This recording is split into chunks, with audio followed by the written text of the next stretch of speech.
Good morning, Westeros! And welcome to our Morning Throners podcast. I'm Nelson. I'm Jeff.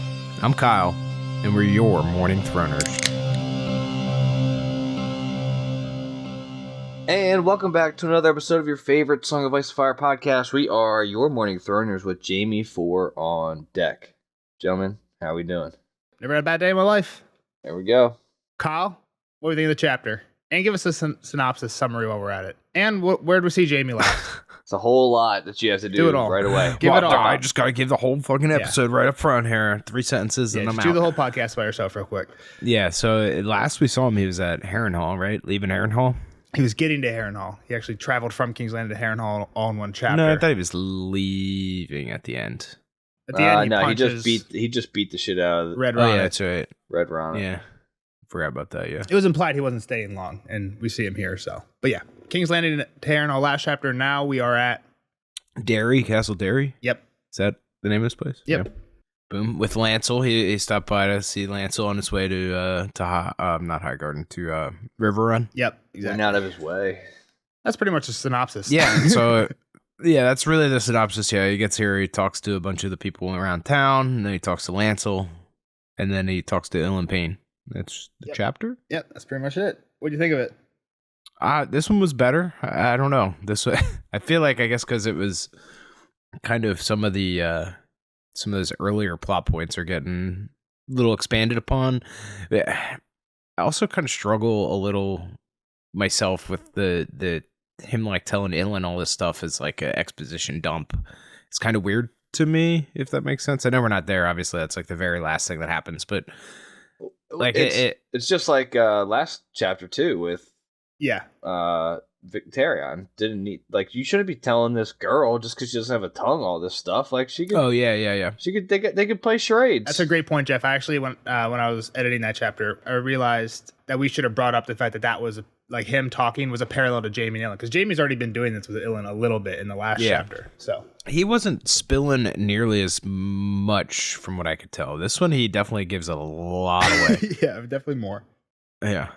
But yeah, so I guess, Jeff, what are your thoughts? Before I say mine, what are your thoughts? I enjoyed it. Jaime's one of those characters where I don't mind just being there. I guess there was a lot of like middle part where it's like, all right, like let's get to the Lancel convo, which like they kind of tied in the middle part with the Lancel convo with like his big revelation at the end, but you know, it was good.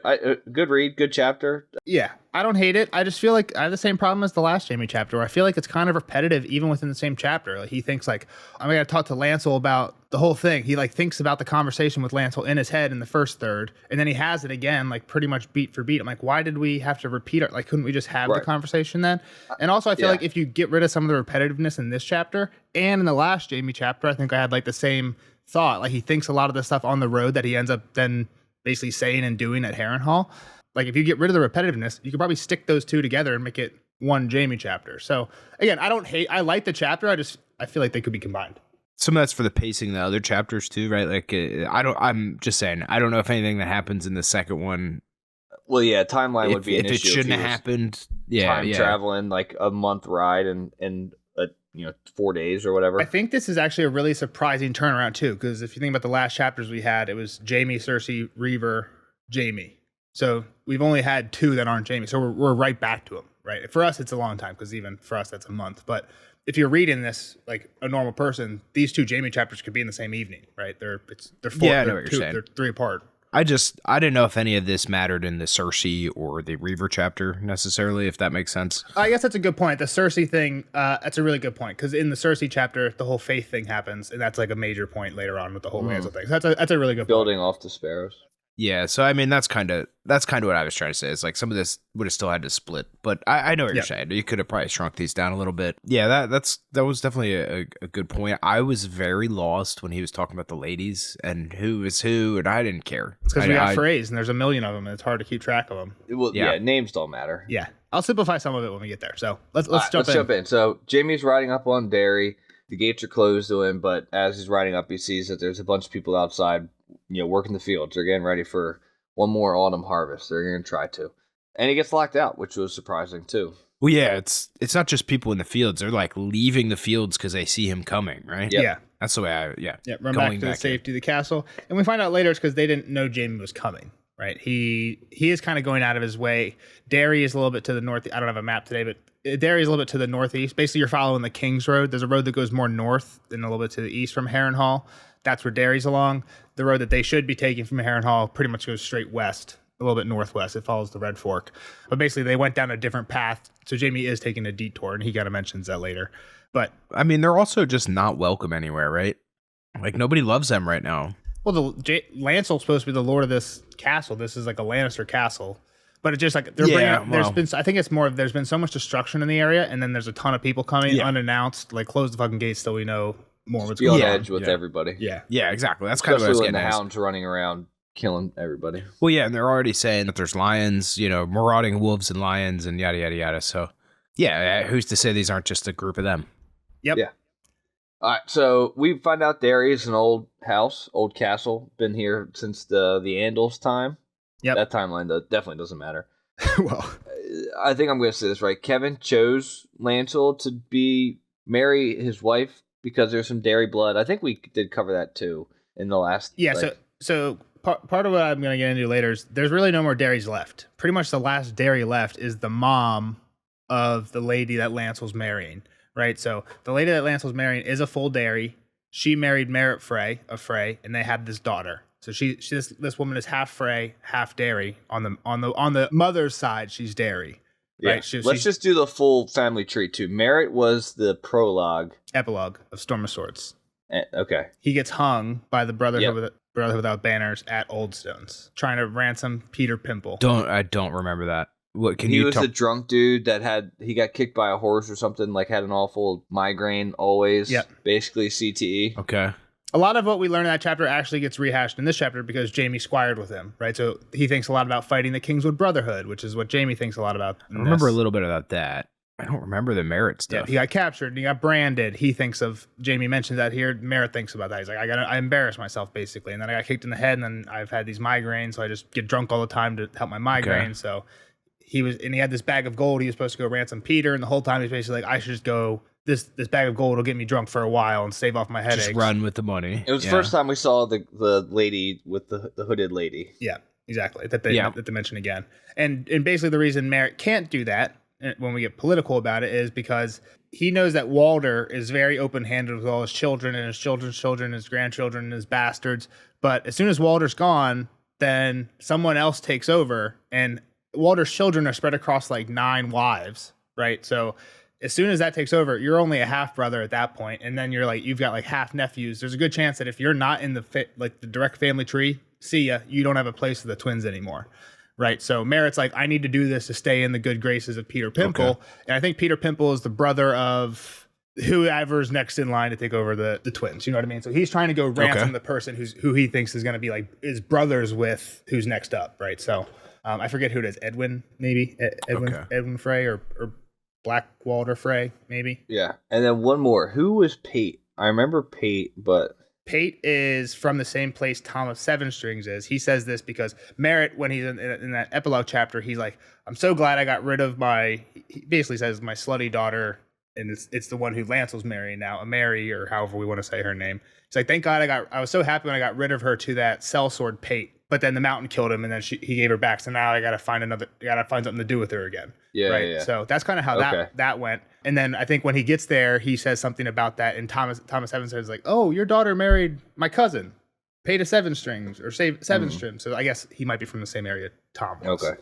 And Jaime was like, thankfully he didn't call her a maid, right? Like maybe it's known that Amaria got around a bit. Yeah, that's what it seems like exactly. All right, cool. So- Thanks for the history. No, I needed that. I know. I still don't really remember that chapter. Just one other thing with that family tree, Merritt is also the father of. So Merritt and this Derry mother are also the father of Little Walder, one of the Walders at Winterfell, right? Who was at Winterfell, Which was the younger, bigger one. Exactly. And Fat Walda, who married Bolton. Yeah, who married Roose Bolton, exactly. Because he got a silver for amount of pounds she weighed. Exactly. So he chose the fattest one. Yep. All right. So Kevin had a big, choice in picking this, just to help the peasants accept Lancel taking over the castle and the land. Yeah, so that was on the Frey side, what we talked about. Really what matters is this mom, the mom who married Merritt, is now the last Derry. A lot of Derrys have recently died in the War of the Five Kings. She's the last Derry. So the daughter, Mary Frey, is actually kind of like, she's going to give, if Lancel has a son with her, she's going to have Derry blood. So Lancel has actually changed his sigil. He's quartered the Lannister lion with a Derry plowman, right? Which is kind of weird when you think about it. His wife is a Frey. His wife's last name isn't even Derry, quartering his sigil with his mother-in-law's family. It's for the people, though. It's exactly, well, that's the point, and that's where we get on Kevin, because Jaime says this wasn't Lancel's idea to quarter your sigil with Derry. That was Kevin's idea, just like the marriage was probably Kevin's idea. Even if you didn't marry anyone with Derry blood and you were just taking it over, like just to separate yourself from Kevin and Jaime or Cersei, like you might want to throw your castle into your sigil, right? Just to differentiate. And this happens more frequently. Like this happens, I think, a few times we haven't actually mentioned that somebody will marry in and then quarter to try and make it more obvious. But yeah. And the kids would be a quarter Derry, right? Or maybe even less, maybe an eighth. I'm not good with genetics. My brain's hurting because of the family 50, tree. 50, 50, 25. It doesn't really make sense, because people say this with Targaryens, right? You're like, oh, how much Targaryen is it? Well, every time they marry someone that's not a Derry, you lose 50%, right? So they've been losing 50% for all time unless they're doing incest. So at this point, we're 0.0000000. You know what I mean? I follow what you're saying. Yeah. All right. Moving on. This goes beyond just the parents. Exactly. Is what Nelson's saying. This you're is just passing on and named up from the father's line. It doesn't mean your percent blood is. Yeah. Sure. All right. So the biggest part is like Kevin. He's like, Kevin should be Tommen's hand. Like, yeah. Wasting himself out here with Lancel at Derry. Jaime is definitely. He's quick to point out all the mistakes Cersei's making. Yeah, for sure. Also, in the last, I want to correct ourselves. In the last Jaime chapter, in the spoiler section, so Kai wasn't there. I had said to Jeff, I know Kevin's not at Derry when Jaime goes to Derry, but I thought Kevin had said when he was leaving King's Landing he was going to Derry, and Jeff was like, well, maybe he was taking the bones back first to the Westerlands, and I was like, yeah, that's probably right, because I know he's not at Derry. Turns out he actually did come to Derry. He just left right away, so. He just left before even Jaime followed him. Yeah, so just correcting ourselves on that one. Did you just spoil something else there? No, when Kevin left, he took Tywin's bones. Oh, Tywin's bones. That's right. Yeah. Okay. Yeah. So they couldn't fit inside. At least everybody couldn't. So they set up camp outside, and they're like, "Yo, before you do anything, build that trench, spike it up. Nobody attacks us tonight." Yep. Jaime's paranoid. Kind of went over that a little bit last time too. Too many bandits out in these parts. And he's learned his lesson of the Whispering Woods, right? Yeah. Yep. So. Sir Dermot and Hugo Vance ride in with him. Yep, and they're carrying the banners. He mentioned this because, again, in the last Jaime chapter, he mentioned who was carrying the banners, and it was Dermot of the Rainwood and Red Ronnet Connington. Yeah. But that guy's gone, because he's the one that got the job to take Willis Manderley to Maidenpool, ship him back to his family, making peace with the North. And Jaime did that because he didn't want to deal with Red Ronnet. So get out of my face. See ya. Get out of here. And we also have Squire Peck and old Mistress Pia. Yeah, I don't even think she's that old. She's probably like 18 or something, but yeah. I meant retired. Retired mistress? Well, retired. Retired lady of the night. I don't think she was really a whore. I think she was a little bit. She was kind of willing participant early on when it was like the Lannisters and they were friendly, but as Harrenhal turned more into a horror house, she became less willing. Did you say horror house? Is that what you said? Horror house, yeah. Yeah, oh yeah, for sure. It did sound like whorehouse to me. I think at the same time, I think the Lannisters, she was kind of trying to make the best of a shitty situation, and then it kind of got way out of hand. Yeah, right. Like she was trying to buy favor the only way she knew how. Yeah, but I think like when the Lannisters first had it, she was just like sleeping with them willingly. But then Roose took over and locked her up in a stockade, and then she started getting raped a lot. Yeah, so the Mountains men just started taking turns on her, and that's what Jaime stopped it. He was like, "Yo, it's not using this girl like that anymore. Yeah, nobody touches her." Yeah, more Jaime the Just. But Peck's been peeking. Yeah, Peck has a little crush. Is it? Yeah, Peck. Yep. Peck, yeah, that's what I got. Because Jaime has 3 squires. He's got Josmond Peckledon's the one with the crush.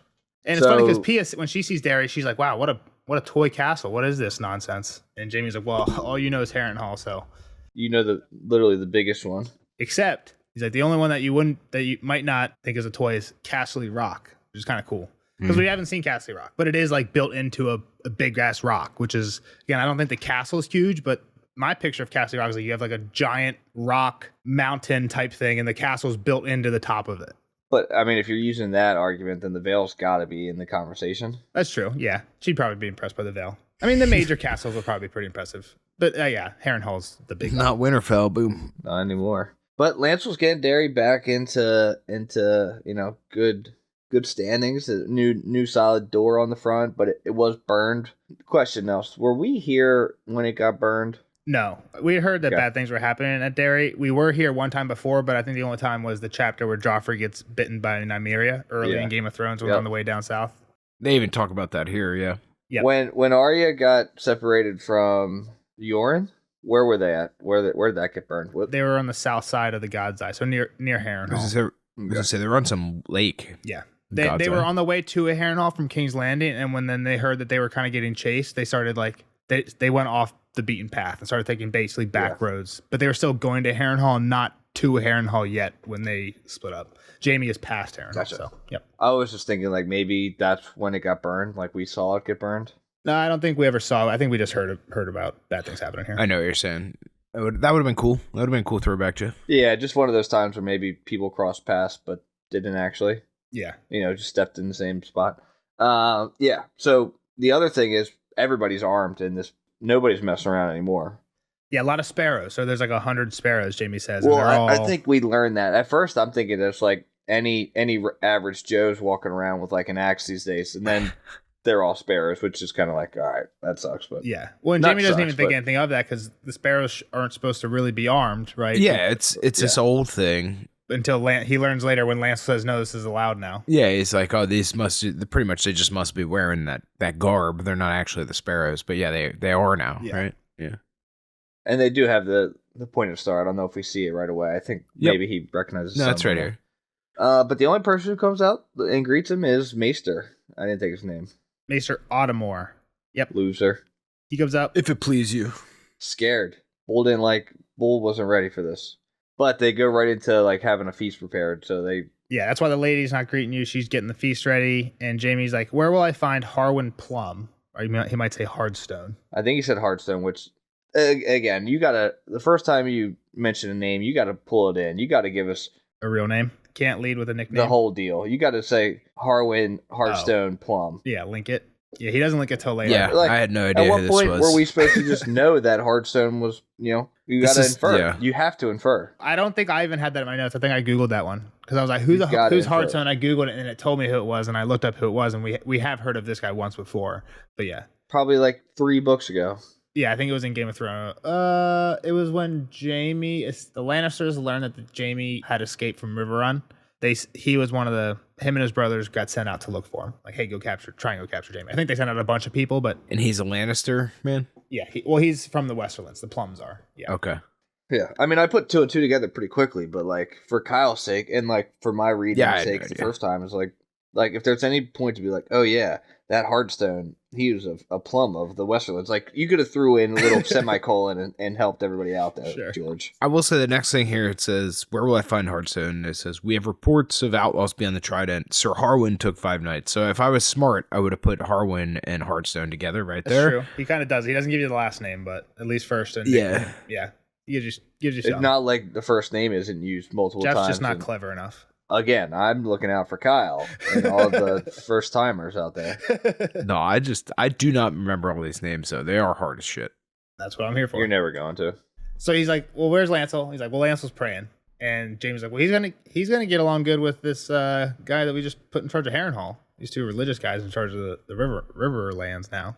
Yeah, I just want a little Baylor the Blessed all over the place. But it seems like Lancel's not gonna be around long. He'll start eating at some point. Well, I don't think he's gonna be in charge of anything though. It seems like his plans to peace out on the morrow. Yeah, right? That's what he says later. So, yeah. But we'll see. Well, all right. Where's my little Kevin? Where the fuck's that guy? Is anybody available to see me? Is anybody fucking home? Yeah. Nope. Everyone's gone. He left right after the wedding. All right, well, take me to my room then. And there's too many sparrows. He just sees it again. Like, there's way too many people here. Like, they can't. No way you can feed these people unless you even if you bring in a great autumn harvest. Like, good luck. Yeah, too many mouths. But it sounds like I would assume that a lot of them are going to leave. So I was thinking that. I was like, if Lancel does leave, do these guys go with him? And then I was thinking, No, part of the whole deal with Cersei was like, hey, I'll let you reinstate this whole deal, but get these fuckers out of King's Landing, right? That's what Cersei wanted. That was part of what she wanted. Well, And- hold on. I think she assumed that they would just go start fighting their own wars out there against the religious. I think she assumed that they would leave, right? Like it wasn't in the agreement. Like, all right, I'll let you arm yourself if you get the fuck out and start arming yourself out there. The point of them, though, is to protect the Seps, essentially, right? It's true. Yeah. So, like, they're going to want to go back to where they came from, essentially, and play defense on that. Because they've gotten what they wanted, right? They're allowed to do that and protect these places. So that would be my assumption, at least. That was what I was the guess. So I think they're actually more tied to the location than they are to Lancel. You asked, would they follow him? I don't see why they would necessarily. I mean, he is religious, so maybe some of them But would. all these people may be coming from somewhere that doesn't exist anymore. Well, yeah, that too. But I mean, at the same time, he's also sounds like he's trying to do the same thing and join the Sparrows, essentially. Not the Sparrows. It's Warrior Sons. Another group, right? Yeah, I would say it's a sect. The Sworn Brothers. They call them the Swords and Stars, and also the real names are the Warrior Sons and the Poor Fellows. So he wants to join the Warrior Sons, which are the Knights. So exactly. So I mean, like he has to go to King's Landing to join them to come back, type of thing. Well, I don't know that he's coming back here. He wants to go to He's going to get sworn in. Meet the High Septon. He wants to get sworn in by High Septon. I don't think you would have to do that. He's trying to be a baller warrior son. You know, he's not going to be low ranking. Just sewed his own star on his shirt and he's out there. Well, not if he doesn't start eating something. Yeah. Well, yeah. So, he's gonna probably have to, right? I feel like he has to start eating. Like I think he's already got his answer by the end of this. But yeah, okay, I see what you mean. After the conversation, he kind of like worked through. Like that's the way it read to me. It was like he's like, I'm waiting for this vision. I'm waiting to see what I'm supposed to do, and then now he has this plan. So to me, it was like, okay, yeah, we're jumping ahead a little, so we'll get to that a little bit. So Okay. Jaime's like, take me to my room. On the way, Jaime has this thought about these tapestries. There's no tapestries on the wall, but you can see the bare spots, and he thinks back to when he was here the first time, and Tyrion bribed somebody to go down in the cellar, and they found the tapestries, and it was like fancy woven portraits of all of the Targaryen kings. My book has a typo. My book says from the first Aegon to the second Aenys. There is no second Aenys. There's only one, and he's the first king after Aegon. So if it was the first Aenys, that would only imply 2 tapestries. Definitely means the second Aerys. That's what my book says. So which is the last king. So that's the Mad King. So all the Targaryen kings were down here. So this is interesting. So go ahead, Kyle. Go ahead. No, I want to hear what you say. I'll take your theory and then I'll spoil it, I think. Well, I was going to say, like, we had that whole Littlefinger asked for tapestries, right? Like, that's the only other time anybody's really talked about tapestries. That's true. He asked for tapestries that Robert would hang up. These don't seem like the same tapestries because we know Robert did not like the Targaryen, so I doubt. Were they ones that Robert would hang up? I thought they were just like ones that were in storage. Yeah, it was like all his hunting ones, I think. Yeah, I think they said like Robert's old hunting tapestries, or I think Robert replaced the skulls in the throne room with tapestries, and basically he was like, I want those ones. And all we know of him is Sansa had mentioned seeing him one time when they were like hunting or something. I mean, I get the point here. Like, so I was just trying to connect the past, but here it's like they had the old guards. They preferred the old guard, right? Like that's really what this is. They're not loyal to the Lannisters at this point. They're not loyal to anybody but the Targaryens. Sure, exactly. For real, exactly. So that's what I think like is like the only point here. So imagine that this family had a lord who was still a dairy, right? And we're not like getting dairy lineage through a grandma at this point, right? If the lord is still a dairy who might still harbor these like true Targaryen feelings, then like if Dany does show up, it might matter because this might be one of the families that is like full on her side. I can't imagine that like say Lancel fucks off and this plum guy marries in. I can't imagine that he's gonna back up a Targaryen like invader just because of you know what I mean, his mother-in-law. Yeah, but his people will though. I think that's the other side of it. Is I think you're kind of underestimating that. They don't seem to have any loyal like they don't owe this dude anything. Not if the Lord himself's a Westerling supporter. I feel like they don't give a shit about the Lord, right? I feel like that's kind of what exactly. So why do they care about the king? Because that's where their loyalty lies. I mean, maybe. Again, I don't think I didn't. I'm not trying to poo-poo your idea completely because I didn't think about it, and I think it's a good thought. But I don't understand the logic of small folk don't care who their lord is, but they do care who their king is a lot. They just they have this nostalgia for that king. I don't know, man. I can't. I'm not going to explain that here. Yeah, and I'm not trying to poo-poo completely because I do think it's a pretty good thought that I didn't think of. So I think it's hard to say just in your part too that the small folk follow the same opinions of the lord. Like, just because the Lord was saving these tapestries doesn't mean, like, every peasant, especially now that they're 3 kings past, right? Like, and they just went through a war. Like, how many of the old generation that actually was there for, like, Ares II that was loyal is still alive, type of thing? I don't know. Yeah, I mean, I the only reason I like what Kyle's suggesting is because why else is this here? Like, to me, the whole point of this section is, hey, the Daries are actually Targaryen loyalists. Well, So I do agree with you, Nelson, there. I think there's two parts of this. I think the first one is like, I think we've learned enough about these different families and kind of the culture of King's Landing, Westeros, whatever you want to call it, to know that like that they harbor these feelings for the past, right? Like these people seem to like all yearn for these days gone by and to set things back the way they used to be. And that's mine. And we used to be great. And this was how it has to be. We have to go back to this time. So I think that's why these things are still here, I guess, right? Like that's why like this Daries. Well, let me just bring up a train of thought too, and then I'll let Nelson finish it off. If you're saying that House Dairy is loyal to the Targaryens, we just went over that there's no Daries left, but this mom who is half dairy, right, or quarter dairy, however the math goes. So she's full dairy. Her last name is Dairy, if that's how we're counting dairyness or not. Okay. Yeah. So what I was gonna say, like, does it go deeper? Like, are the Freys actually right? They married each other. Like, are we webbing it out that it's a deeper deal?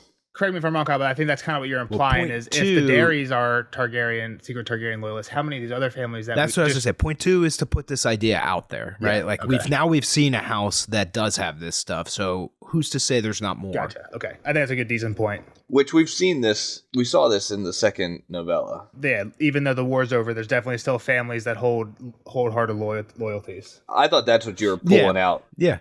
Well, that was going to be another person that I was talking about. Exactly. That's one of the people that I'm giving credence to. Like that leads to this, right? Yeah. Where they like that they still harbor these old feelings and that like the king should have been this way, and so like the small folk they might not. I don't know. They just kind of that's just their culture at this point. Yeah. Gotcha. So I don't know. Cool. I'm not gonna be able to explain all their motivations. So I'm sorry, I don't have that. I don't have that argument fleshed out. No, I think you point out some things that I've never thought about before. So cool. All right, so Jaime did know the place well from these 2 visits, he said. And instead of the old Targaryen banners going up, Lancel just wants to put religious ones up. Yeah, exactly. And we learned that he's been sleeping in the Sept. That's why Jaime's getting Lancel's old room. He gets there, and he's like, what? He's like, Jaime's like laughing at that. He's like, maybe what the fuck are you doing sleeping in the Sept? Like, he needs a baby ASAP. He's like, maybe he's praying for his cock to harden because he did hear that the battle, because we knew that the battle left him fucked up. You can't diddle anymore. Which is still the weirdest thing to me that, like, I want to know what happened to him mid-battle, because I'm not giving Cersei the credit for poking him in the shoulder that bad that she almost killed him with the shoulder poke. I just can't accept it. I forget exactly what happened. I'm just remembering what Cersei does to him in the show, and she like shoves him, but I forget exactly what she does in the... He was already, like, dying, and she did, like, jam into his grievous wound. Yeah. She didn't help him. She didn't help him. I'm just not giving her... I mean, she might have forced some bacteria in there, Jeff, and then there's infection, which could really maim you back then. Throw a leech on there. Boil some wine. I'll say this. Sansa did help him after that. And Jeff got mad at me for talking about how much Sansa helped him. He's like, it doesn't matter that Sansa helped him. What if, like, Lancel shows up in the Eyrie somehow as a warrior son and ends up defending Sansa because she helped him? I don't remember being angry about it, but it's just... I don't know. You're not angry. You're like, we were getting to the end of the chapter. You probably did like a half hour on Sansa being the best. I think that could be something that's important. Lancel and Sansa could meet up again. Spoiler to Kyle, they don't in the rest of the books, but we're getting to the end of it, so... I think that's a far enough shot. They're not close enough. They're too far characters that you didn't really spoil anything. Even worse too is that his room that was dope and had this huge 6-person king bed to now it's hay and just hay all over the place. It's just dirty rushes. He doesn't use hay it. Shit. And to be fair to Lancel, Jaime even thinks like it's not that Lancel threw all the nice stuff away. I'm sure that when this castle got destroyed during the war, it got stolen or burned or whatever, and Lancel just didn't do the diligence to refurnish it because he doesn't use it. So so he gets a bath. Pia's there, looking kind of fine. Yep. And I think I had mentioned this in the last chapter. Jaime's eyes are wandering. that like Kyburn had sent her to him and that she was kind of like all over him. And I didn't remember exactly what she had said. We do get one of the quotes here. He says that when they were together at Harrenhal, she would say that sometimes when I'm with some man, I close my eyes and pretend a Jew on top of me. And Jaime's getting naked, getting in the bath, looking at Pia, remembering her saying that, getting a little aroused. So he says he gets excited when the bath's high enough to hide his arousal. And that reminds him of another time that he hit the bath, like kind of hit a little bit of his arousal back in the Harrenhal days with Brienne, when he got in the bath with Brienne. So, and he's like, I regret, it's like, back then though, I was all fucked up and lightheaded and weak from my hand getting cut off, and I ended up saying shit I shouldn't, I'm gonna not do anything stupid here. Pia, get the hell out. So it's kind of funny. There's also a weird line where he's like, Pia is more Tyrion's type than my type. I'm like, is that like a slight on Pia? Like, what does that mean? I think it was. She's not Cersei. So, like, what does that mean? Not my type. No, he said something else. What else? He kind of explained it, I guess, what I'm trying to say. I forget what he said. Yeah, it's remember your vows. Pia is more fit for Tyrion's bed than yours. Like, he's supposed to be a pious man. Oh, not pious. He's supposed to be chastity. Yeah, right? Yeah. So, like, it's more of a Kingsguard thing. Tyrion loved his whores, essentially, or supposedly, gotcha. right, or whatever, and that was a well-known kind of fact. So, like, yeah, it is a slight on her, though. I'm not saying it isn't. I guess to Jeff's point, she was a kind of a whore to begin with. She's gone through a lot of shit, but yeah, back in the day, she was a whore. So, but yeah, then he gets into this whole Peck liked her, and he tells Peck like, just go for it. Yeah, get her back up here. I'll leave the room open. Yeah, but if you're with her, be nice to her. Put a rubber band on the door. Treat her like you're married while you're together. If she'll have you. So Jaime's being you're not forcing yourself on her. But he's been seeing she's been looking at him too, right? I guess kind of. He thinks that they're kind of in it together. Yep. Goes down to dinner dressed as a Lannister. Exactly. I think there's a cool quote. He says he had duty. He says something like, "I had duty to do duties for later." I think at River Run. This was something darker business, I think he said. This was no fit place to wear his whites. His duty awaited him at River Run. A darker need had brought him here. Yeah, and right before that, he talks about how he's dressed in all crimson and gold, right? Lannister colors. So the darker need is a Lannister need. He's here because he has to do this whole, hey, are we both fucking the same woman? Are we both fucking a relative? Where did you finish? He didn't actually say that to him, though. He more of just called Lancel out on it. Huh? What do you mean? Did he admit to it? Lancel admitted to it. Yeah, did Jaime admit to it? No. He thinks about it, but he didn't. Yeah. So that's what I'm saying. I think it's implied. Well, Hansel's heard the rumor. Santa sent the letter everywhere. I'm sure. Yeah. Because I think the big part about that is Lancel's like, I wanted to be you. Yeah. Yeah. Yeah. That's true. All right, so Lancel's not at dinner. Surprise, surprise. He is fasting. We mentioned that a couple of times. Wife was looking good. Wife looking okay. She got a little Frey weasel to her. Yeah. I don't know how old she is. Let me see. 18. She was long-legged, full-breasted, strapping girl of some 8 and 10 years. There you go. Okay, that makes sense. Because at some point she seemed like overly scared. Like, please stay and help us. And it's hard. I couldn't tell if she was like playing it up or if she was like honestly scared. I think she was actually honestly worried. I think she's honestly scared. Yeah. Shit is popping off in the Riverlands still, right? Especially. Yeah, I mean, you got the Hound, you got Barrack. Are they working together? Are they not? You got the Mountains Men, you got actual wolves, you got two-legged wolves, you got who knows what's going on there. Well, and their town has already burned a few times, right? Like they've seen it firsthand. Yeah. So the next part is actually going over Mary's family, which we did already. Yep. And then talk of wolves, and this is the actual wolves, right? And shit's.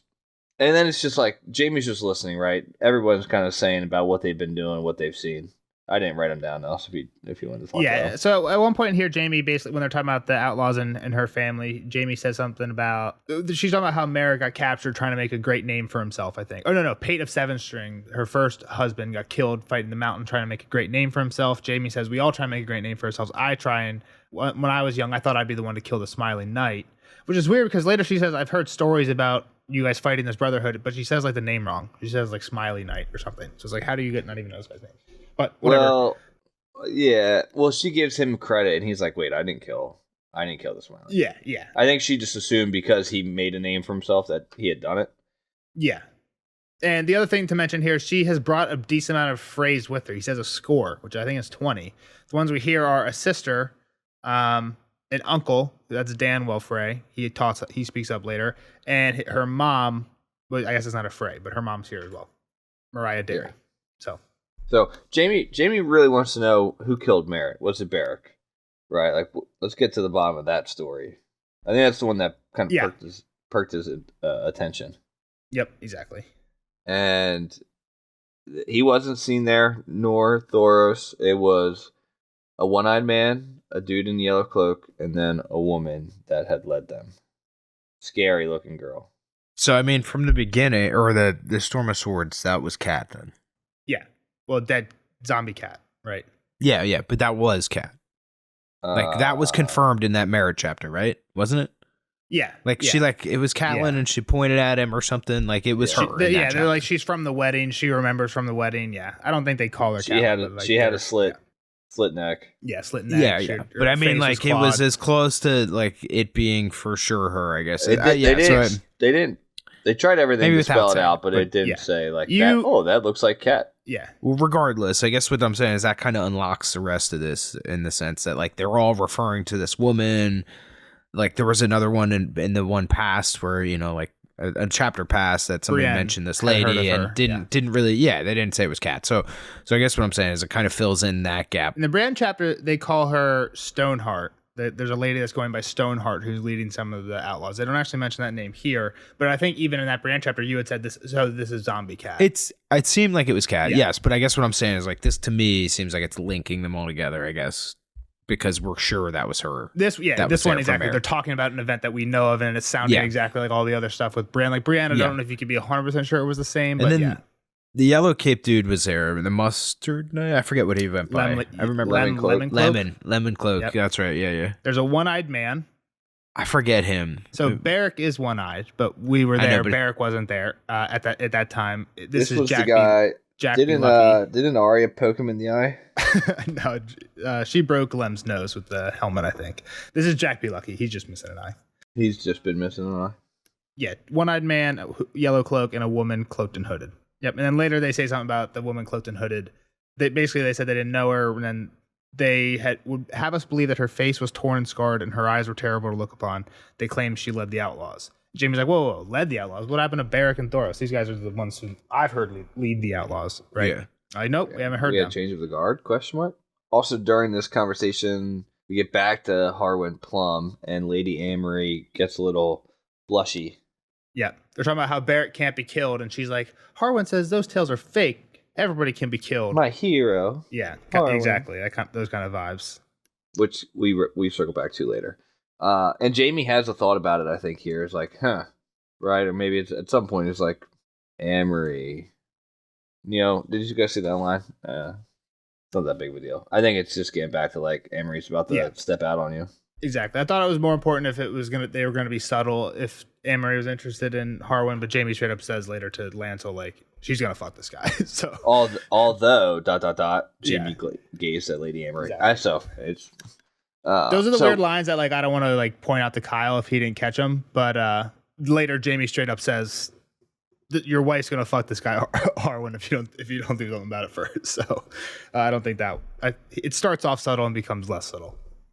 Yeah. You think? So Amory turns to like, yo, we need your help, Jaime. You need to stay. You need to stay here, fight, save us from Barrack and the Hound. We need you. There's also a funny line when she says that Harwin said that he would give me Barrack's head. And she would blush when she said it. And Jaime's like, wow, I gave Pia the head of the rapist. And now that we're given the head here, he's like, Tyrion would say, whatever happened to giving a maiden flowers? now we're giving out heads. Nobody wants flowers anymore. Yeah. Jaime thinks about Tyrion a few times in this chapter. Oh, Tyrion would know that. Or this would that. Yeah, he did. Yeah.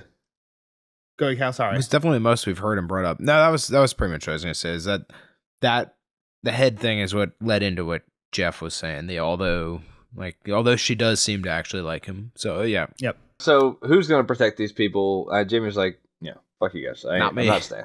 Well, she's like leans over. She's like, Jaime, please stay, help us. And she's rubbing his stroking his golden hands. She's like, does she think I can feel that? Oh yeah, in the hand. Yeah. Does she think I can feel that? Let's touch the other one. And she's like, if you slew the Smiling Knight, and he's like, wasn't me. It was Arthur Dane. And again, Jaime, I don't know if you guys noticed, Jaime keeps turning away from Ameria. Mary is what I've been saying. They call her Amy. They call her Amy. They call her Gatehouse Amy because she opens her legs a lot.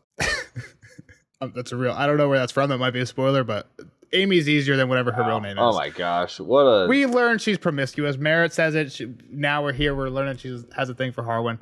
So she keeps talking to Jaime, and Jaime keeps turning back to the mom, who seems like the one with the real information. And again, it makes sense. She's more of a child at this point.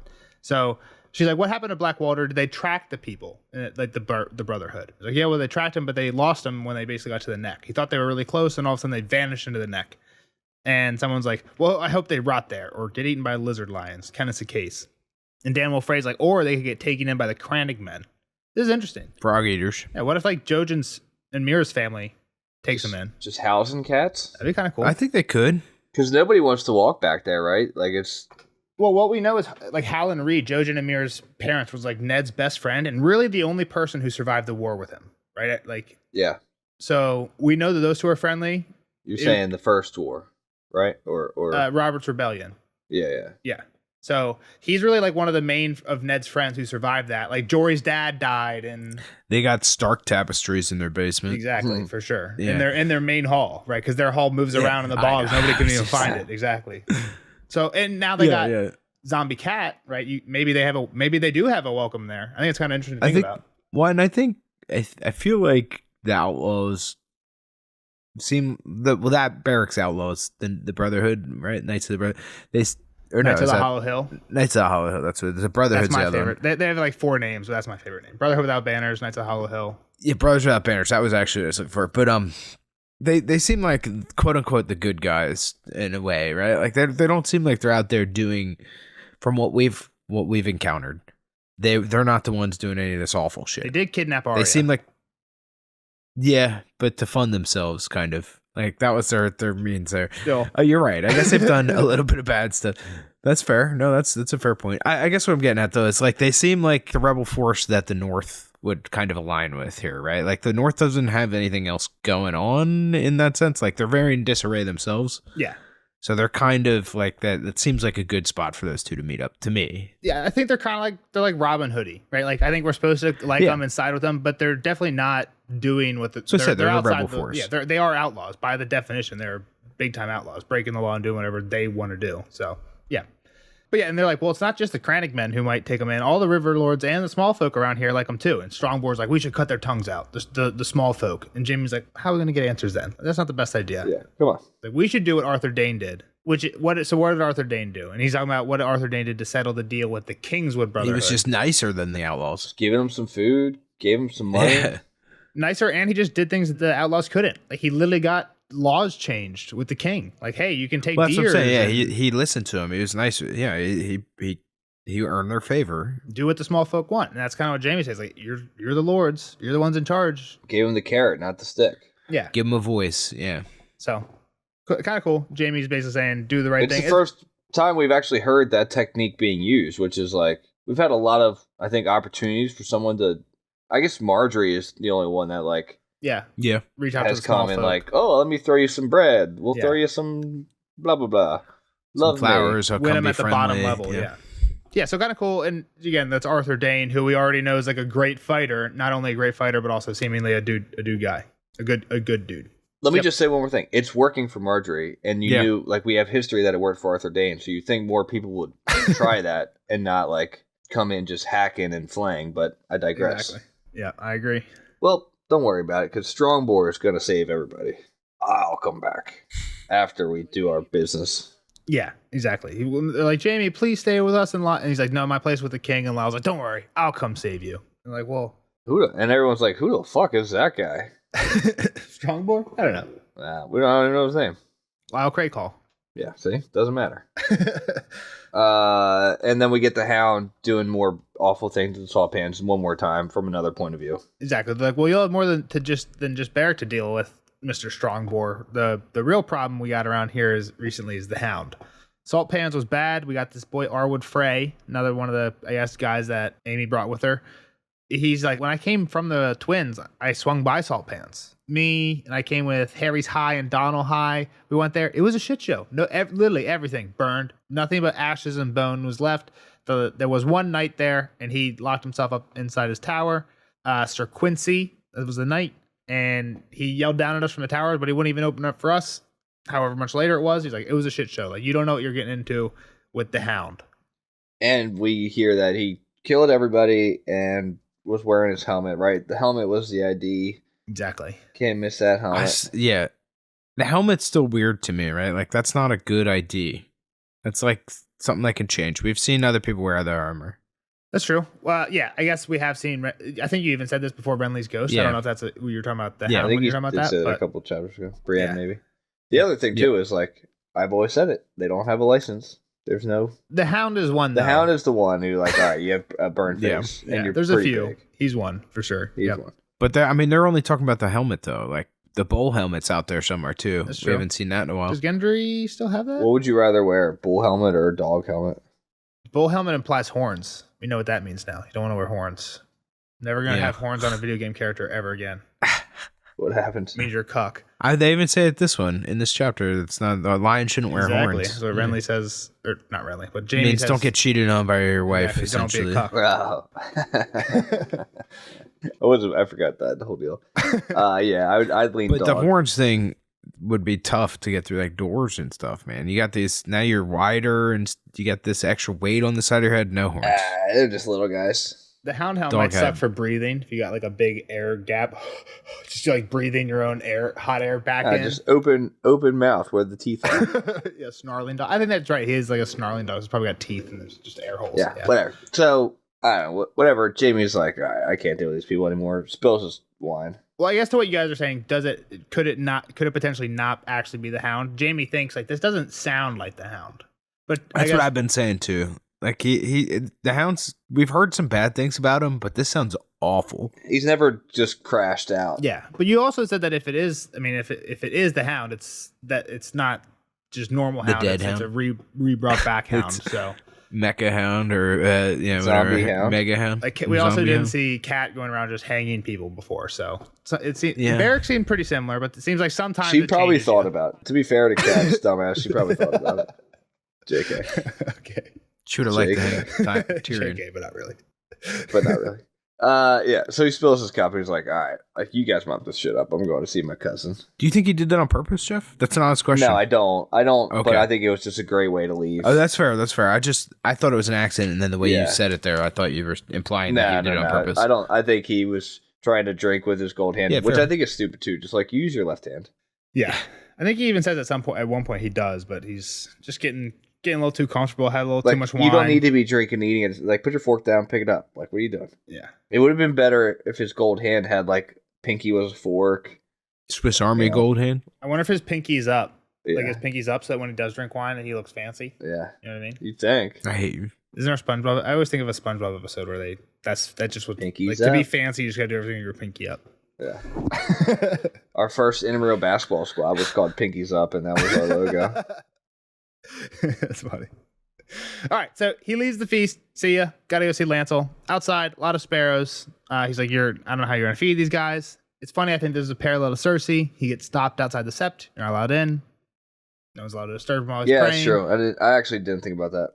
And it's these, like, guards that shouldn't be guards. Like, step off. Well, and one of these dudes is even the same, essentially. He said he has a star painted above one eye, which she saw somebody exactly like Yeah, that. I was thinking if we ever, it's probably too late in life to do this. I don't even know what we would do. But if we ever had to do like matching costumes for something, sparrows would just be such an easy one. We would just like wear You just rare throw a potato rags, sack and on? each of us just draw a red 7-pointed. Like And this guy nobody has knows one over who his you eye, are. which seems kind of cool. But like sometimes they have them on their chest, sometimes they have them on their forehead. Like we would all just go bald, grow a beard, and then paint a red star. And we would show up to places, and they'd be like, "Why are you guys dressed like you're in a cult?" And they would like, Yeah. nobody and we'd would be get like, it. we are. Yeah, nobody. Then you have to be like, "Well, actually, I'm The faith of the seven. We're from the Game of Thrones, We'd say actually. 7 blessings to you. I hate you. All right.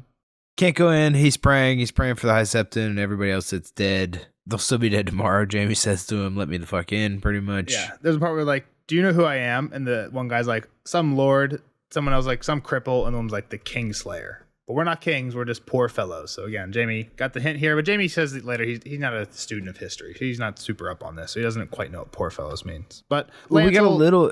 He knew a little bit more than Cersei at some point. I forget who he's talking to, but it's like Jaehaerys and whatever. He's Cersei knew more. She knew who it was, but no, she didn't. There was one. There was she just pretended she knew. Cersei knew who outlawed the poor fellows. Okay. She didn't know which king then promised to protect that the crown would protect the Septs. I don't know. The way she said it, I thought it was like, Jaehaerys, and she's like, she said yes. Exactly. But so then she's like, but no. But in her head, then it was like, but I didn't care. I didn't have time to. Yes. So she knew that Maegor had outlawed them. She did not know that Jaehaerys had promised that the crown would always protect the Septs in their place.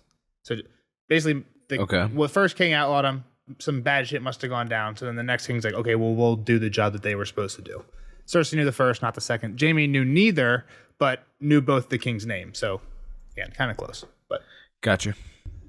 All right, where are we at? Let's scroll back. I don't know where we're at. Lancel, poor fellas, he's about to go in. Did we got past the 30 guys? Not quite. So the three guys are like, one of them actually like thumps. He's like, you're not getting in no matter what. He doesn't get disturbed. He like thumps his axe or whatever. And then Lance was like, hey, let him in. My cousin was expecting him. But it's like, damn. So again, I think it's just more of a parallel to Cersei.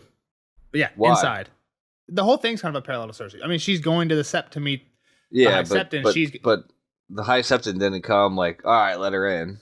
How does she get in at the end? She doesn't let the guards go with her. You're right. Maybe I'm wrong.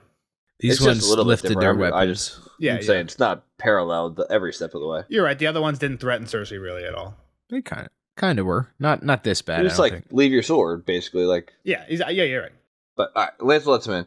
Kyle, read the description of Lancel. He looks not looking good. Lancel looked even thinner than he had at King's Landing. He was barefoot and dressed in a plain, rough-spun tunic of undyed wool that made him look more like a beggar than a lord. The crown of his head had been shaved smooth, but his beard had grown out a little. To call it peach fuzz would have given insult to the peach. It went queerly with the white hair around his ears.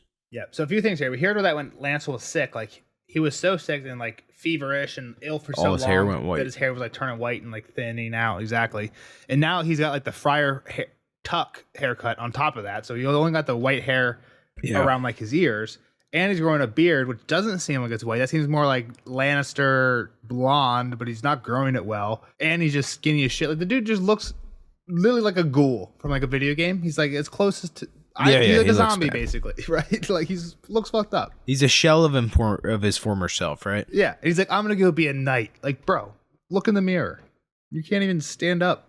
I mean, he seems like he's able to, but you know what I mean? Doesn't look like. I mean, he went through some shit. This dude's what they would have called shell shocked way back in the day, right? Like PTSD. He's a broken man, you might say. Yeah, Mr. Maribold. Kind of. He's on his way. Exactly. Yeah. Yeah. So when they're alone, he's like, dude, have you lost your wits? And Lance was like, I prefer to say I've gained my faith. He's like, where's your dad? He's like, well, we argued. He left. They never really say what they argued about, but probably everything that Lancel says in this conversation with Jaime. Yeah, I don't think Kevin would I think he had the same conversation twice. Yeah, like, Kevin didn't why aren't you sleeping with your wife? Well, because he probably has this conversation a bunch. Yeah. Everybody that's trying to counsel him. Yeah. So again, another thing, Lancel kneels and asks Jaime to pray with him at the father, kind of like how there was a whole big thing with Cersei about how the High Septon, he forced her to kneel pretty much. Kneeling. Yeah. Jaime doesn't kneel here. The whole time he's standing. So he's standing above Lancel, who's on his knees, which I think is, again, kind of just interesting to keep in mind during this whole conversation. Yeah. Let me say that this is a little different, though, right? Lancel is just some dude that, like, he's your cousin. You know this dude. She was with the High Septon. Yeah, you're not trying to win over anything. Jaime's definitely in a position of power here. For sure. Well, yes, I think Cersei wanted to show that she was in power, right? Like that's. I know, but I don't think she could. Like, I think here Jaime gets away with it because it's his cousin. Kyle's just pointing out the point of the conversation. The points are different. Like Jaime doesn't need anything from Lancel. Cersei needed something from this guy, right? So Jaime doesn't have to bend to him at all. Well, Jaime's here for something. He might not need it, but he definitely wants it. Yeah, but he doesn't have to bend to Lancel to get it, right? He could twist his arm and just like, tell me what you did if you really needed to. Right. Yeah. I agree with you, Kyle, but the dynamic is totally different. But I also think it's still, I think, partly intentional. I think it's definitely, they're both power plays, though. They're sure, like one failed and one was able to stay firm. Exactly. Yeah. So He's like, will you pray with me, Jamie? And he's like, will I get a new hand if I do? And he's like, no, but you'll get some courage and strength and wisdom. He's like, well, I need a hand. That's what I really need. So if you can't do that, move on. No, let's move the combo on.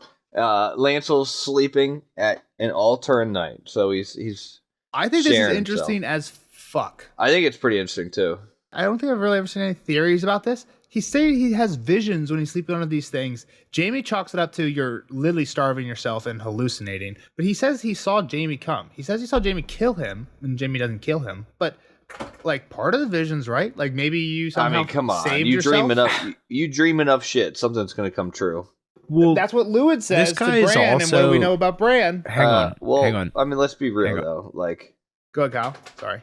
I was just say no. So Bran is a good point, I guess, in a sense, but I think Jeff was going to go to like Bran is special in like this otherworldly connection kind of thing. But do we think Bran's specialness has anything to do with the old gods and weirwood trees? And I have no idea. I'll even say this: like, if Lancel is special and he's getting new god visions, I'm not gonna just shoot it down, right? Because it is interesting, right? All right, you saw Jaime, sure, but if it was like, all right, when I slept at the mother, I had dreams of something specific. Like if each one was actually like, you can't just dream every night and like write them down, and then when something comes true, be like, well, I got the visions, baby.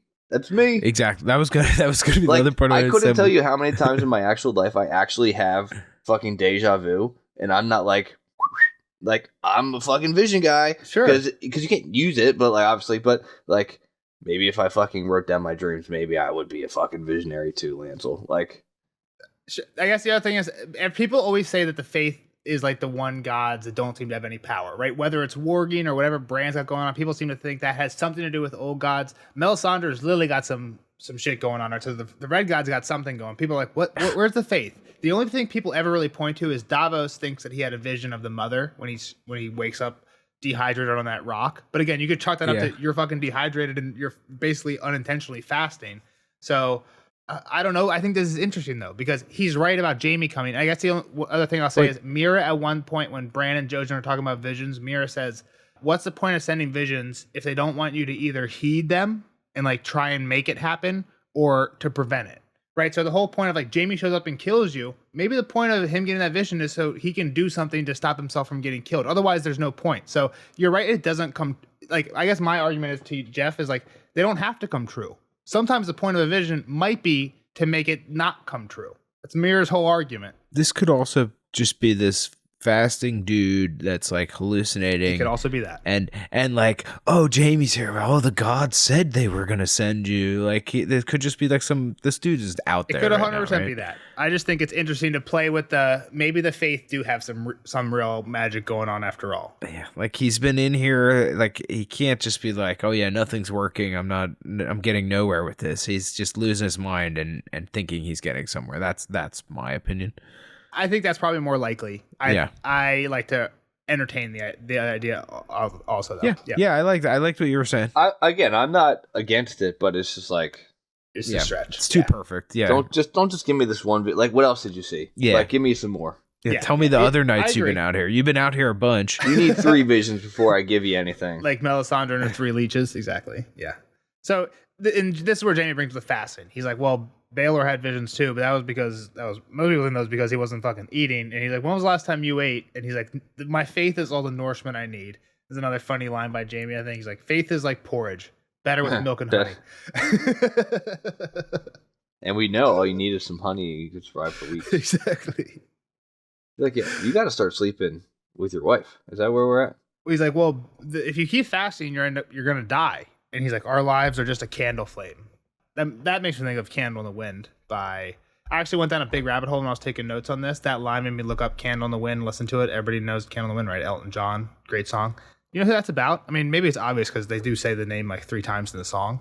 The song's about Marilyn Monroe and like how the whole like Hollywood mentality of live fast, die young, leave a sexy body, and like how just kind of, I don't know.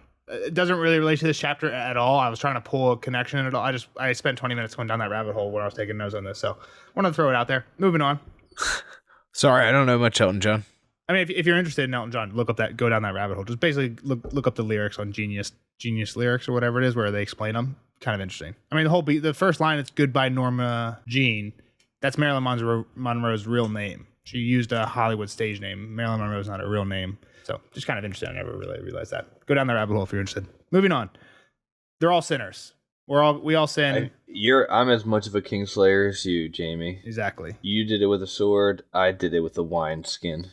Which is a stretch, right? We've said this before. You can't know Robert's gonna die because you got him drunk in the woods. He was sent there to do this, though, right? Like this was his part of the plan. I think it's kind of like a bartender over pouring, right? Like, and then you let them grab their keys and walk out the door. Like, if you did find out that they crashed and died, like, probably and pointed them the wrong way down a one way. My point is just so much. Like Barristan was there. Robert did tell Barristan to stand aside and let me 1v1 it. But again, like there's just so many things you have to like. Oh, if we get him drunk enough, he's gonna tell his Kingsguard. Like I don't know. I guess maybe that's a common thing that he's done before. I don't know. Yeah, I mean, was he roofied a bit? Like this is also Robert. I mean, obviously this was just a way to let's try to make an accident. Like it's actually gonna be an accident. Yeah. So that I don't just have to poison him in his bed, right? I don't want to have to do that. So let's try to make this wineskin work. Well, it's plausible deniability, right? Like Robert liked to get drunk. Like no, we didn't do anything. Yeah, it's a really good defense if it ever goes to trial. Like, really, that's my plan: is get the guy drunk. Like, how is that a murder charge? Yeah, well, and like he's a great hunter. Like you're gonna tell me, like, yeah.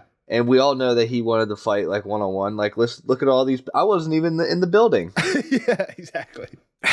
So, but he's like, I need more prayer. He's like, I repented for some shit, but like I'm still repenting, right? And it goes into what he did with Cersei, and he didn't need much probing. Would that be the word? Yeah. He just kind of put it all out there. He's like, yeah, you fucked the queen. He's like, yeah, I did. I'm sorry, but I loved her, but he never finished inside. Pull out game strong as fuck. I never spilled my seed inside her. That's all that matters. It's not treason unless you finish inside. It's a great line, right? I got to see that in the book. If that's a law, man, that's great. I feel like there's a line that's like, it's not cheating unless you finish inside, which, again, I don't... George, is that what George is pulling from? I don't support that, but I think that's like a douchebag, like... or like it's not... I don't know. I've definitely heard this phrasing before. It's not blah, blah, blah unless you finish inside. I've never heard it treason, but I think, George is definitely stealing this phrase from somewhere else. I think the point is it's cheating, but it's not like treason that he would get his head chopped off. Yeah, I can't get found out. And that's what Jaime thinks. He's like, I wonder what Lance would say if I confessed my treasons. And when he thinks of his treasons, he thinks Joffrey, Tom, and Marcella. Which is he finished inside. So exactly. So I think he's assuming that Lancel isn't thinking that about him. He's not. I'm not. I don't know. I think the closest thing that implies it is when Lancel first confesses. He's like, I always wanted to be you. It seems like he's not going to say to be you. He's going to say something about Cersei, but he changes it to be with the implication of like Cersei's in the like, you know what I mean? Like some relationship with Cersei's implied in the I want to be Jaime thing. It kind of made me seem like Cersei roped him in with like, look, me and like Jaime, like you're my Jaime now type of thing. Like I need you to do this for me. Well, I think Jaime kind of realizes that in this conversation is, okay, hold on. Did Cersei sleep with Lancel because she liked Lancel, or did she sleep with Lancel because she needed something from Lancel? Which is kind of what he's already been thinking recently about Cersei. Is like, were you just using me the whole time? And I think now it's kind of adding up. Like, okay, when Cersei needs something, she'll do whatever she wants to get it, and that's I think that's what Jaime doesn't like the most, right? Yeah, agreed. It's not that it was Lancel; it's that he's finding out I've just been being used the whole time, right? And again, we'll get into that a little bit with the Ilyn conversation. I think that's kind of what makes that obvious, but yeah. Yeah, I think it's also interesting here, too, is that Lancel admitted that Tyrion made him do it. You know, he ended up continuing to do it for Tyrion, and then that gets us back down the Osmond and Moonboy train of thought for Jaime. Well, basically, it implies that it tells Jaime that Tyrion knew for sure that Lancel was somebody else was banging, yeah. Lancel was sleeping with Cersei. So Jaime's thinking, holy shit, maybe Tyrion was telling the truth about all of it. And I don't think he actually thinks Moonboy, but that's Jaime joking to himself, like, holy shit, was Moonboy actually fucking But like, Cersei? even if it was Lancel, Osmond, you know, if you believe those two, and he just didn't have time to give you the full list, and he just like jokingly ended it with Moon Boy. Well, I think the other interesting thing is Tyrion confesses to something else when he says that. He says, "I killed Joffrey." He tells Jaime, "I was the one that killed Joffrey." Yeah. If Jaime starts thinking that Tyrion was telling the truth about all the Cersei stuff, is he also gonna not? I don't think he super doubted Tyrion about the Joffrey thing to begin with, but he just didn't it's like, care. hey, if Tyrion's telling the truth about Lancel, He and liked Osmond, Tyrion. He liked Tyrion more than Joffrey. Huh? Yeah, Jaime liked didn't Tyrion. really care about that, but Right, Jaime liked Tyrion more than Joffrey. Sure. At that time. I guess my point is Maybe he can grow to hate Tyrion. You're saying kind of like my point is if Jaime's confirming some of the stuff Tyrion's saying, it's not just Jaime's. sure, but Jaime like has where's more that going to trust in take us? They already Tyrion had in they already general. had a trial. He's guilty. That's true. I also think the Moon Boy part of this kind of Is a joke. But but that's what I'm saying. I guess it helps to counteract what you're saying there. It's not like everything he said in the second part was true. Yeah. And Jaime's like, did you force Cersei to sleep with you? Again, I think he's still trying to hold on to hope that like Cersei didn't want this. Yeah. He's like, no, I loved her and I was trying to protect her. Like I was doing what she wanted. And then Jaime thinks she came to me in White Sword Tower at one time. And when I refused to renounce my vows and do what she wanted, she told me that she lied to me 1,000 times. And Jaime said that he thought that was a lie and she was just trying to hurt him. And now he's thinking that might be the only true thing she's ever told him, is that I always lie to you. Poor Jaime. Yep. Poor Jaime. This world's crashing down. It is. Everything he knew to be true. So Lance was like, "Yo, yeah, I already told the last High Septon, man. That's like half of why I'm so sad is like he's gone, and I was confiding in him. He brought me my. Now I don't think he's putting two and two together that he's probably dead because of what he told him. Jaime thinks that. He's like, I wonder if Lancel realizes Cersei that he has knew. something to do with this. Because Lancel says something to Cersei that implies this after the Tywin funeral. Him and Kevin come up and they're like, I've been having so much relief in confessing my sins to the High Septon, and Cersei's like, what the fuck does that mean? Right? Yeah, and now exactly after the last yeah. Cersei chapter, when she basically had a couple dropped hints of like, I know a thing or two about killing a High Septon or having a High Septon killed, like we kind of, and you even said, Kyle, like, I think you're thinking that Cersei had the High Septon killed. So, like, yes, probably. I forgot that Lancel had told him stuff, I guess. Well, there's a few So reasons, right? that makes Tyrion more appointed sense. him, and Lancel had told him But this stuff. is probably the bigger stuff. And, like, now Lancel wants to go back and be buddy-buddy with the new High Septon. So, that could be bad for Cersei, right? If that ends up happening. She'll have to kill another. Go through another one. Then we'll name an 8-year-old. Where's Hannah's son? Yep. Okay. What's next? And he's like, "Yo, I'm leaving this life. I don't want any of this life. I'm dropping all this shit. I'm dropping my land, the titles, my wife. Hardbone can have her." Exactly. Jaime says, like, dude, snap into it. Like, your wife has googly eyes for Harwin Plum. You need a son to solidify this shit now. And Lancel's like, I don't care about it. I'm giving it all up. He can have her. And here's something that, like earlier, I had said that it seemed like his fasting need was over. He says, my folly is behind me, sir. I've asked the Father above to show me the way, and he has. I think this might have been the last part. So, like, if the vision of Jaime, like, let's just say, let me just metaphorically say his vision was Jaime was coming to kill him, right at the end. Jaime killed Lancel the Lord. Now I'm going to go be, Lancel the strong warrior son, right? Yeah. So, Lancel is dead. in a metaphoric way, he is dead. So I cannot now. Okay. I can eat because that part of the thing. I've repented for everything. I'm cool now. The only thing I would say I don't agree with, I feel like Kyle's talking more in a literal sense. I really like what Jeff just said in a more literal sense earlier when Lancel was like, please, Jaime, pray with me. He's like, I'll pray with you if you have a bowl of porridge. Lancel just ignores that. So, like, I don't think he's like, okay, I'll go eat now. Like, it seems like he's still on his fast pretty hard because he wants Jaime to pray and all he needs to do is agree to drink a bowl of milk. I know, but Lancel seems crazy either way. Well, he's still Lancel. He hasn't dropped his name yet. That's what I'm saying. Like, till he actually, like, walks out the gates as, like, walking to be a sworn Without shoes on. warrior son. Yeah. I think he's already missing shoes, but yeah. He looks rough, yeah.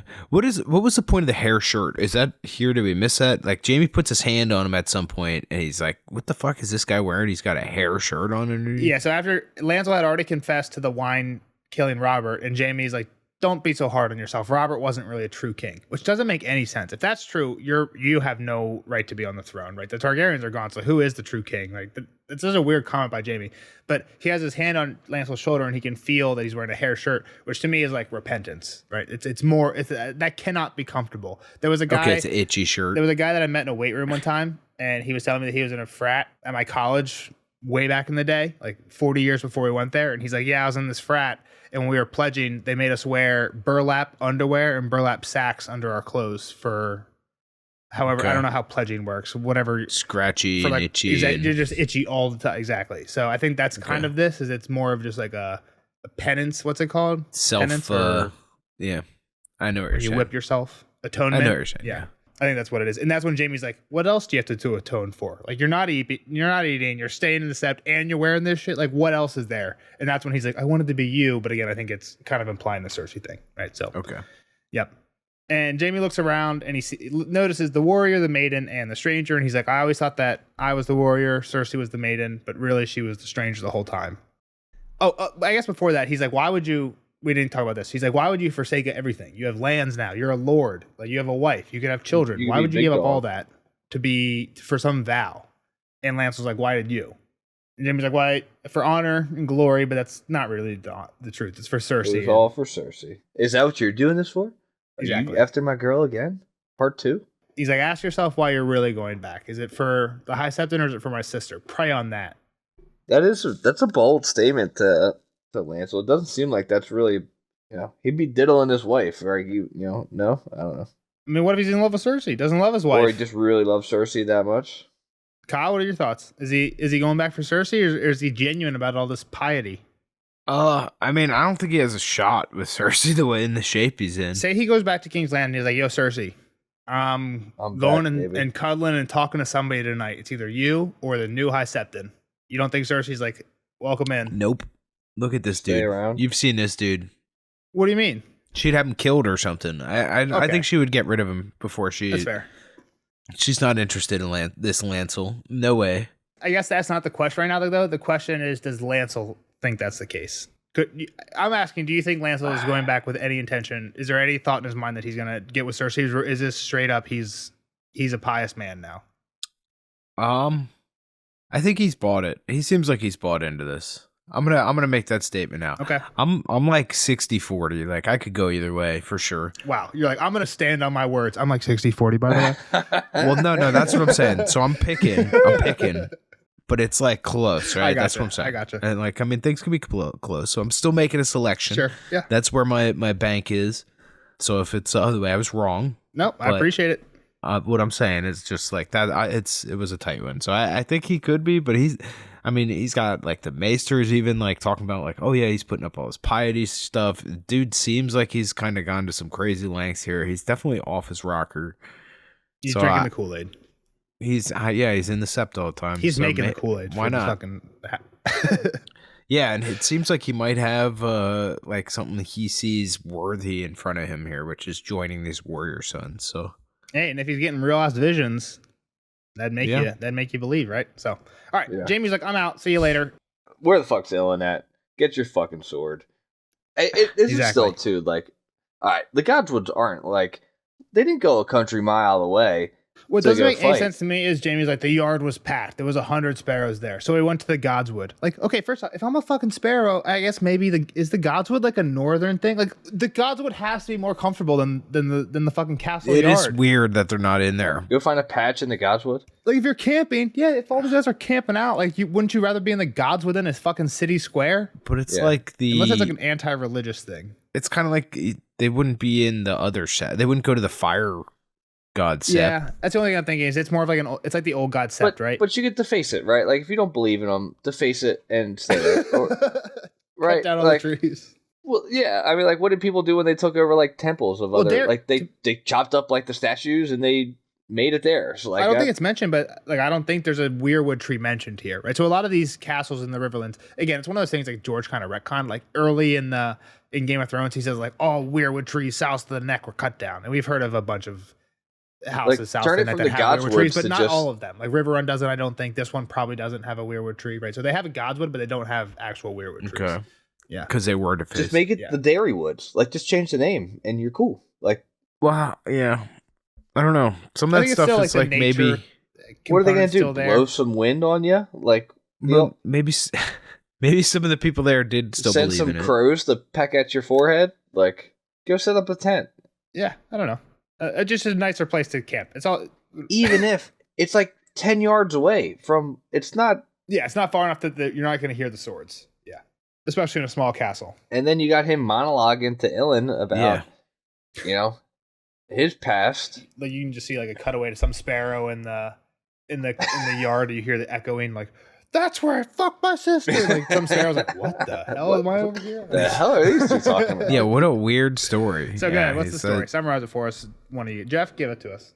So the night, this was the second time he was at Derry when Arya, Nymeria technically attacked Joffrey, and Cersei wanted Arya's hand chopped off. The old way, a hand for a hand. Yep. And Robert's like, "What are you fucking talking about? Like, shut up. We're not doing that."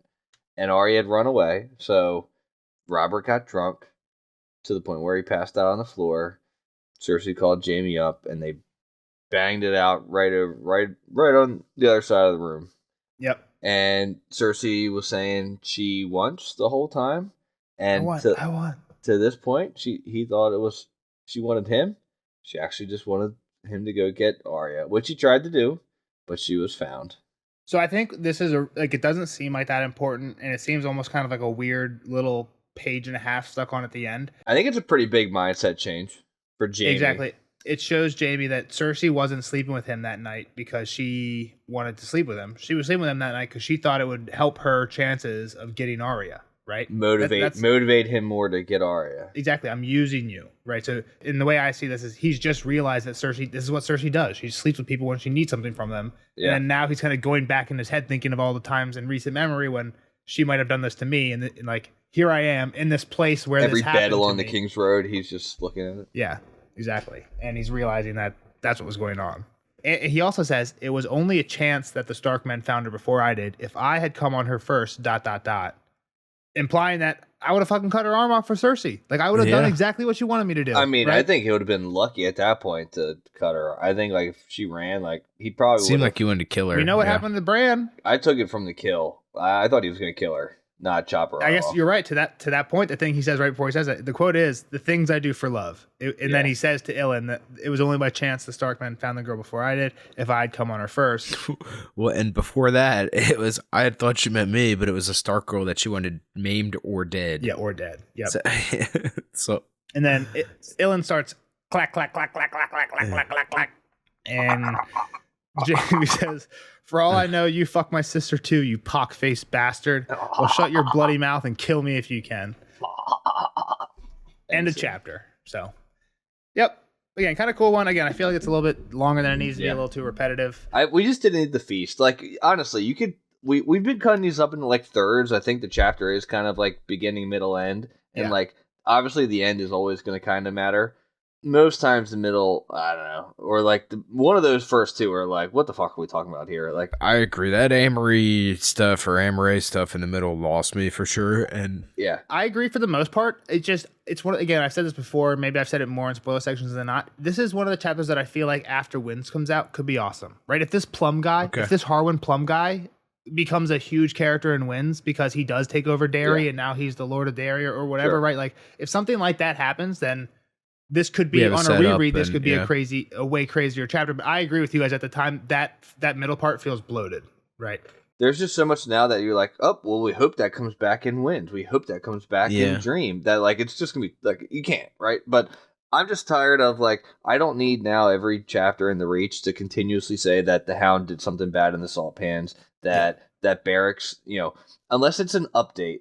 Something new. Yeah. Don't give me the same shit the seventh time. I kind of like the corroborating stories or the we know now that it's a bunch of different people that are hearing or saying the same things around. I don't know. You get different reactions, for sure, it gets repetitive for us, right? When we talk about the same fucking shit every week, it gets a little repetitive. Well, yeah, and it's as long as they don't spend 2 pages about it. If it's like just the Hound's doing this is happening, that's the end of it. But I don't know. That's like I said. That's kind of fun for me to piece the web Yeah, I don't know. That stuff just builds up over time. Like, I don't need Jaime to think about Moon Boy and Osmond anymore. Like, we get it, bro. It's all in your mind. Yeah. But I digress. Yeah. All right, Kyle, I any enjoyed final the thoughts? chapter. It's a good chapter still. Yeah. And my final thoughts. I don't have any other ones, I don't think. So what's the future? What's Jaime's next steps and Lancel's next steps, I guess. And then what happens, I guess, depending on what you say with Lancel, what happens with Derry if he does leave? Well, I mean, it seems like all that stuff is going to go the other way. Like where Hardstone or whatever is going to take over Derry. I was thinking there's a chance, again, maybe Lyle Crakehall comes back and he throws in, right? But throws in if there's a Derry wife that's up for grabs that comes with a lordship, right? There might be more than just Harwood and Plum. That's Stoneheart or whatever. Or not Stoneheart. What's his name? Yeah, Strongbore. Strongboar, that's what it was. No, I think Hardstone is probably the like one here. Yeah. He has an in currently, so cool. And Jaime and Lancel?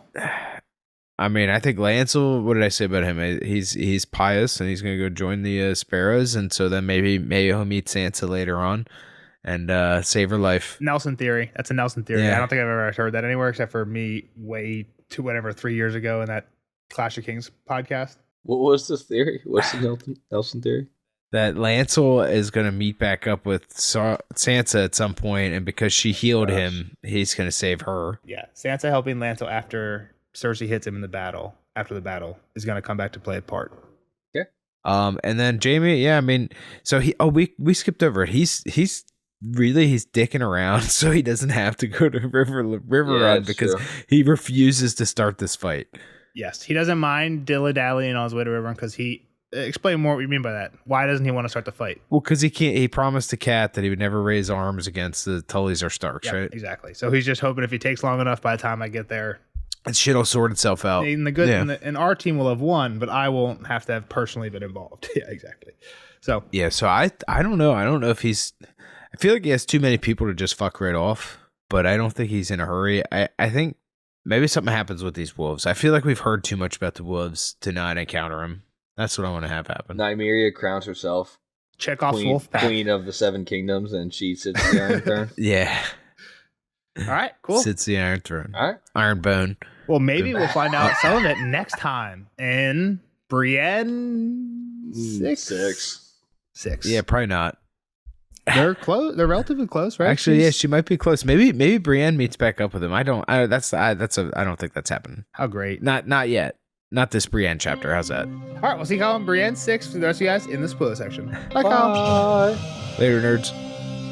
Spoiler alert! Spoiler alert!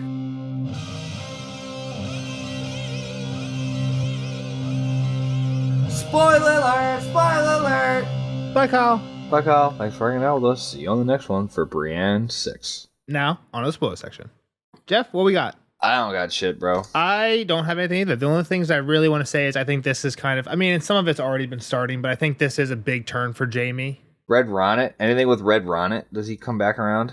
Next time we hear Red Ronnet is in the epilogue chapter of A Dance with Dragons, when he shows up to King's Landing to basically say, hey, I had nothing to do with Jon Con. So Jon Con has landed with Aegon. Yeah. My family's here.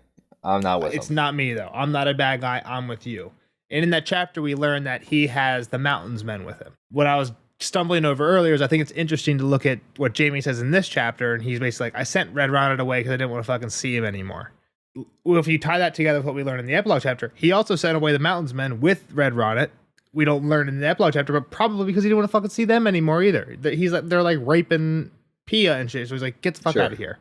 Right? Bonifer Hasty wouldn't take him. He's like, I'm not keeping them, so you got to take them with you to River Run. Jaime's also like, I don't want to fucking take him either, so he ends up with Red Ronnet. So that's what's up with the Mountains Men and Red Ronnet the rest of the time. All right. The only other really spoiler points I had was like what's up with Jaime and what's up with Lancel the rest of the time. The main thing for Jaime is I think this is the main stepping stone or like a big turning point into the Jaime Cersei. I'm not with Cersei, right? The end of Jaime's I can see whole that story in Feast of Crows is he gets a letter from Cersei saying, I need you. I'm locked up. Come save me. Come save me. Come save me. And he does what? He goes north. He burns the letter. Yeah, I don't remember. To most fans, Jaime's whole plot line in Feast of Crows is basically the complete divorce from Cersei and the maybe even like the Lannister. How mad are you going to be when he just burned it so there wasn't proof of it? That's again, I think that's an option, but we know he doesn't leave, right? I think we get a chapter of him in Dance of Dragons, and he hasn't, or like he's still around, and he follows Brienne into the woods, right? So we know he doesn't go back to King's Landing to save her. So I think that's not a bad thought, though. But yeah, most people think that's the whole Feast of Crows arc for Jaime is Cersei isn't what I thought she was. I'm not under her spell anymore. Is kind of the symbol of him burning. I think this chapter is a big realization of that, right? Her in the book. And I don't want to linger on the show just because we know that they didn't really plan out too much or like. The Jaime going back to Cersei, I don't even want to think about that happening in the books. That would piss me so off. But like the book, I feel like she's a lot worse in the book. Like especially to Jaime. Like there's never really like I was only fucking you just to get you to do things I wanted, Jaime. That's true. I don't think it's nearly as clear in the show that Cersei's using just using him, and it's not confirmed in the book either, but at this point it seems pretty clear that Cersei never really had. I don't know, because even in Cersei's own mind, at some point she thinks like we came into this world together. So it seems like she does hold him on a higher level than the rest, right? I do think that Cersei would have loved Jaime, right, and like so weird because they're brother married and sister. Jaime, and like I think if she had the choice, she'd be like, nope, we're together. Which sure, like I know, I'm with you. Yeah. Keep going. I'm not going to say that until that day came, she wouldn't have still used her cat to just help her get what she wanted. Yeah. It's weird. It's like, it's not black and white, right? It's not like Jaime was 100% just being used by Cersei. There was a little bit more than there was with Lancel and there was with Osney. Sure. Right. There's, to your point, like, I think if Cersei could have what she wanted, like, Cersei, in the snap of your fingers, you can just make the world the way you want it. I think you're right. And it's her and Jaime together on the throne, which tells you something, right? It tells you that maybe not today, right? Her and Jaime have kind of already had their falling out, but a couple months ago, right? For sure. I think that's kind of her vision. I think the other one, too, is that she said multiple times that if only I were born a man, I would just cut my way through this. I would just be the man through it. Like, I think she's just relied on the fact that like this is all I got. This is all people actually want from me. Well, and there's some jealous. I guess I thought you were going to say that she's a little bit not only in love with Jaime, but also a little jealous of Jaime. Sure, because Jaime is her in man form, and she's like, if only. Well, that if only is walking around right now and not behaving the way she would behave if she were in those shoes. Right. I feel like kind of Cersei has the thought of like. People always come up to me because I'm a giant. It's like 6'5", 6'6". People are like, wow, if I was your size, I'd be in the NFL. I'm like, that's true. Kind of an insult because I played football and I did not end up in the NFL. So you're basically saying I'm better than you, and the only reason I'm not is because you're bigger. That's kind of what Cersei's saying to Jaime is like, if only I was Jaime, I would do all these great things. Jaime hasn't done those, right? Like again, it's slightly different, but it's kind of the same thing, right? Cersei has an evil mindset. I would have been so evil if only I could have had the power to do it, right? So it's not quite like I would just be good, but yeah. So that's the kind of the rest of the Jaime stories. I think it kind of completes his separation from Cersei. Yeah, the show really makes me worried about where that ends up in the books. I hope they don't come back together. I'm sure they'll talk again. I just hope they don't ever end up on the same side again. Yeah. And then the last thing is what happens with Lancel. I don't remember. He becomes a warrior son. Yep, I think Cersei sees him at the very end of this book in King's Landing as a warrior son, and then he is one of her accusers in Dance of Dragons. Cersei gets like 2 or 3 chapters into Dance of Dragons. I think that's when her Walk of Atonement actually is in Dance. So Lancel obviously did all this bad shit, right? Like he was banging Cersei. He probably killed Robert, and he was just able to fast for a couple days, throw on a cloak, and be like, "Nope, warrior son now, forgiven." I don't think we learn exactly what his punishment was and if it was more severe. This is how it goes in the show: is Marjorie is forgiven of her sins for bringing another into the light of the Seven. So I could almost see it being like Lancel's forgiven for his sins, and because she who'd she bring? Loras? No, because she means Tommen. It's when she convinces Tommen to embrace the faith, which isn't quite the same thing, but I could see them playing a game where like, oh, Lancel is forgiven because he shed the father's light on the sins of the royal queen. So my thought would be like, if I was just Cersei, I would just kind of do what Marjorie did in the show and just fake it till I got out. So that's what Cersei does. Cersei confesses to sleeping with Lancel, but she denies sleeping with anybody else, including Jaime, and she denies having anything to do with Lancel killing the king. She's like, well, if he confessed to killing the king, that's on him. That's on him. I didn't tell him to do that. Like, yeah, but I mean, yeah. She confesses to what she has to confess to, basically, and that's what gets her the walk of atonement. She atones for sleeping with just Lancel. So then that's what she's awaiting trial for all the other shit that she's like, no, I didn't do. And then she'd have to atone for those too. You're saying, or get locked back up, or she's gonna. I actually hope she does kind of blow it up. Blow up the sept. Yeah. I mean, again, I think there's now, like, we've gone reading. There's the part where the bells were going on after the High Septon dies. She thinks maybe Tyrion's hiding in the sept, right? Like, that's the Cersei chapter after she blew up the Tower of the Hand for thinking Tyrion was hiding there. She's like, maybe he's the one ringing these bells, swinging from the bells, like Quasimodo style. So I think that's a little bit of symbolism that she might blow up the sept. So, on the reread after I've seen the show, I don't think it's beyond the realm of possibility. I actually don't need any words in the chapter either. Just give me the phonetic spelling of the music. And then after it would be Tommen looking on. Yeah, splat. Yeah, I think I got into a little Star Wars there at the end, but yeah, that's all I had. No real spoilers for this one. Next one, Brienne. Great chapter. Keep an eye out. Little mystery character. It better be. Don't lie to me. Little mystery character. Some people think might be dead. Some people think he might be running around murdering people at salt pans. Oh, we're at the Isle. Quiet Isle, baby. We're at the Isle. At the Isle, and it's not that long of a chapter. 12, shorter than the Jaime one. We see the horse. Smiler. No, that's Theon's horse. Stranger. Yep. All right, let's sign off. See you guys in the next one for Brienne 6. Bye. Bye-bye.